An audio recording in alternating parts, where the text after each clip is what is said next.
Кутмандуу кечиңиздер менен ассаламу алейкум, урматтуу Дон Кабар YouTube каналыбыздын көрүүчүлөрү. Бүгүн 14 февраль 2025 жыл. Алдыда кечки курстарга көз жүгүртүп алыңыздар, каналды колдоп, баягыдай эле видеого лайк басып, каналга катталганды унутпаңыздар. Рубль тапшырып, обменкада рубль толгон окшойт. Аябай түшүп кетиптир кечкисин. Бул жерде мына доллар 87 сом 45 тыйын, рубль 94,5 тыйын.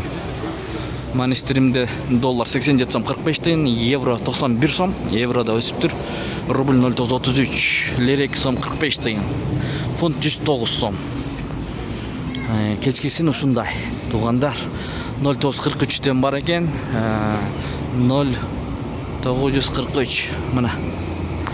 Бай түшүм банкты көрүңүздөр. Доллар 87 сом 30 тыйын, евро 90 сом 80 тыйын, рубль 94 тыйын, сатып 1 сом. Сити Pro акча алмаштыруу жайында доллар 87 сом 45 тыйын, евро 90 сом 50 тыйын, рубль 0,43, лира 2 сом. Байбулак акча алмаштыруу жайын көрүп алыңыздар. Доллар 87 сом 45 тыйын, евро 90 сом 50 тыйын, рубль 94,5 тыйын. Бишкек убактысы боюнча саат 19-тан 09 мүнөт өттү мына. Туугандар, кайсыл жактан көрүп атасыздар, жаза кетиңиздер. 10 мүнөт өтүп калды. Жетеген акча алмаштыруу жайы менен жыйынтыктайбыз. Доллар 87 сом 45 тыйын, евро 90 сом 50 тыйын, рубль 0,45 94,5 тыйын, фунт 105 сом.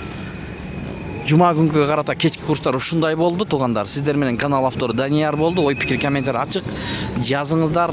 Ар дайым сиздерге болгондой көргөзүп бергенге аракет кылабыз, ий көргөзүп беребиз. Москва Абдрахманов көчөлөрүнүн кесилишиндеги обменкаларды көрдүңүздөр, туугандар. Кечиңиздер көңүлдүү улансын. Бишкек шаарынан.